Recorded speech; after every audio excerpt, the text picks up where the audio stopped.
어서 오세요. 반갑습니다.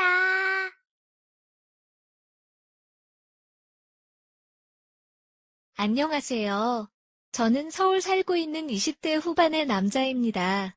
대학은 지방에서 나왔지만 열심히 준비한 덕분인지 운이 좋았던 것인지 서울에 있는 회사로 취업하게 되면서 서울에 살게 되었습니다. 서울에 연고지가 없었던 저는 자연스럽게 누나의 집 근처에 원룸을 구했습니다. 누나는 저보다 4살 나이가 많고 결혼한 지 7년 된 유부녀입니다. 결혼하고 몇 년간은 직장 생활을 하면서 임신을 준비하였지만 잘 되지 않았습니다. 그 후로는 직장도 그만두고 임신을 준비했습니다. 인공수정, 시험관까지 안 해본 것이 없습니다. 매형이 누나보다 6살이나 많기도 하지만 3대 독자라서 사돈 어르신들이 손자를 간절히 기다리시는 것 같습니다. 그러다 보니 자연스럽게 누나도 엄청난 스트레스를 받는 것 같았습니다. 그래서 평일에 쉬는 날이면 집에서 혼자 있는 누나를 불려서 같이 밥도 먹고 커피도 마시면서 이야기도 많이 나누고 스트레스도 풀어주려고 노력합니다. 아무래도 주말은 매형과 같이 있다 보니 부르는 것이 다소 눈치가 보였습니다. 물론 저도 주말에는 쉬면서 저만의 시간을 보내고 싶습니다. 아무튼 주말에 아무런 연락도 없이 누나가 저희 집으로 왔습니다. 평소 같았으면 미리 연락을 했을 텐데 그냥 무작정 쳐들어왔습니다. 나도 여자와 데이트하고 할 수도 있는데 이렇게 오는 것은 비매너라고 장난치듯이 말을 했더니 진지하게 할 말이 있다며 앉아보라는 것이었습니다. 이 누나가 뭘 말하려고 이렇게 분위기를 잡는지 의심하면서 앉았습니다. 최근 2주 동안 정말 진지하게 고민했다는 것이었습니다. 매형 및 시댁 가족에서 정자은행을 통해서 임신하는 것에 대해서 이야기가 나왔다는 것이었습니다. 정말 이렇게까지 하면서 꼭 임신을 해야 되는 것인지 모르겠다며 하소연을 하는 것이었습니다. 누나의 심정을 이해 못하는 것은 아니냐? 자식이 둘이나 있는 저희 부모님도 누나의 임신 소식을 기다리고 있습니다. 그럼 매형이 외아들인 사돈 어르신들의 마음은 당연히 이해가 되었습니다. 아무튼 누나는 진심으로 모르는 사람의 아이를 임신하고 싶지 않다는 것이었습니다. 어떤 성격의 아이가 태어날지도 모르고 너무 싫다면서 저보고 너가 대신 주면 안 되냐고 하는 것이었습니다. 아무리 가족 간이라고 해도 아무것도 모르는 사람의 아이를 가지는 것보다 제 아이를 가지는 것이 100배 낫다는 것이었습니다.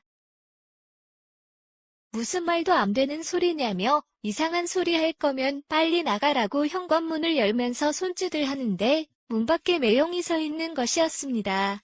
누나한테 이야기 들었냐면서 진지하게 생각해 보라는 것이었습니다. 매형도 차라리 누나의 말도 전적으로 동의한다는 것이었습니다. 저는 이 부부들이 동시에 머리에 이상이 온 줄 알았습니다. 차마 저보다 10살이나 많은 매형이기에 막말을 할 수는 없었지만 이건 아닌 것 같다고 하였습니다. 하지만 매형과 누나는 다시 한번 생각해 보라며 여러 번 부탁을 하고 나서야 제 집에서 나갔습니다. 저녁에 혼자서 소주를 한잔하는데 자꾸 머릿속에 낮에 나눴던 대화들이 생각이 나는 것이었습니다. 정말 잊으려고 노력을 해도 자꾸 생각이 나는 것이었습니다. 결국 다음날 그 누나네 집으로 갔습니다. 도저히 머릿속에 맴돌아 미칠 것 같아서 단판을 지으려고 왔다고 하였습니다. 그래서 어떻게 하길 원하는 것이냐고 물어보았더니 간단하다는 것이었습니다. 올해까지 배란기 10번이 남았다면서 그 시즌에 누나와 관계를 가지라는 것이었습니다. 꼭 직접 하는 방법밖에 없냐고 묻자 합법적으로 그렇다고 하는 것이었습니다. 그냥 매형과 계속 노력하다 보면 되지 않겠냐고 말했더니 그랬으면 벌써 임신을 수십 번을 했어야 한다면서 한숨을 쉬는 것이었습니다. 그러면서 매형은 임신만 되면 그 어떠한 책임도 묻지 않을 것이고 어느 정도 경제적인 보상도 해주겠다는 것이었습니다. 경제적인 보상을 바라고 이야기하려 온 것은 아니었지만 30평대 아파트를 사주신다는 말에 깜짝 놀랐습니다. 서울에서 30평대 아파트면 제가 평생 저축해도 못 사는 금액대입니다. 한참을 이런저런 이야기를 나누고 나서 결국 그렇게 하기로 서로 각서를 썼습니다. 당연히 임신이 되면 매형과 누나 사이에서 자연스럽게 임신이 된 걸로 하기로 하였습니다. 혹시라도 걸리지 않게 서로서로 입조심하고 신자 확인 이런 거 안 하도록 신경 쓰고 설사 저를 많이 닮아도 가족이니 큰 의심을 안 받을 테니 걱정하지 말라고 하였습니다. 그래서 그 다음번 배란 시즌부터 누나가 저희 집으로 와서 일주일 정도 지내고 갑니다. 처음에는 정말 맨정신이 할 짓이 아닌 것 같아서 술이라도 마시려고 하면 안 된다며 눈 딱 감고 하라고 하더군요. 그렇게 현재는 16개월차 도전 중입니다. 이제는 어느 정도 적응도 하고 무뎌지기도 했지만 그래도 마음 한편이 무겁고 이상한 느낌은 여전합니다. 누나는 적응을 한 것인지 임신에 대한 강한 열애 때문인지 아무렇지 않아 보입니다. 그냥 저를 보고 이따가 한 번 더 도전하자고 하였습니다. 저도 그 순간에는 만족하고 좋지만 그 후에 찾아오는 자괴감이 말로 표현이 안 됩니다. 이제는 제가 누나의 남편인 건지 매형이 누나의 남편인 건지 헷갈립니다. 남편도 아니고 불륜남도 아닌데 누나는 저희 집에 와서 일주일씩 살다 가고 이제는 그냥 한 달 동안 있기도 합니다. 게다가 처음에는 세면도구부터 속옷까지 다 싸서 다니더니 이제는 제 집에 작은 옷장을 사서 넣어두고 다닙니다.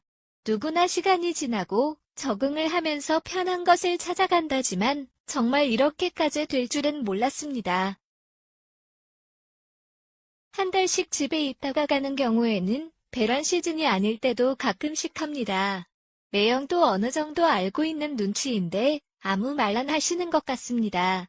최근 들어서는 누나 집도 넓고 비는 방도 있는데 그냥 들어와서 같이 사는 것이 어떠냐고 묻는 것이었습니다. 처음에는 아무 생각 없이 생활비도 줄이고 좋겠다고 생각했는데 옆방 또는 거실에 매형이 있는데 누나랑 그래야 한다는 것이 너무 부담스럽고 생각만 해도 끔찍합니다. 그래서 아니라고 거절을 하였는데 누나가 왔다 갔다 하기 귀찮다면서 자꾸 들어와서 같이 살자고 이야기를 합니다. 그럼 이제 나와 그만 시도하면 되지 않냐고 물었더니 몇 번이나 했다고 벌써 그러냐며 그건 안 된다고 합니다. 게다가 이것을 시작 이후로 여자친구도 못 만들고 있습니다. 이해해줄 여자 없을 것이 당연하지만 혹시 여자친구가 이해해준다고 해도 성병 같은 문제가 신경 쓰인다며 누나가 절대 안 된다고 성화입니다. 언제까지 이렇게 지내야 할까요? 평생 이렇게 살 순 없잖아요. 오늘의 사연은 여기까지입니다. 구독과 좋아요, 알림 설정 부탁드립니다. 긴 글을 읽어주셔서 감사합니다.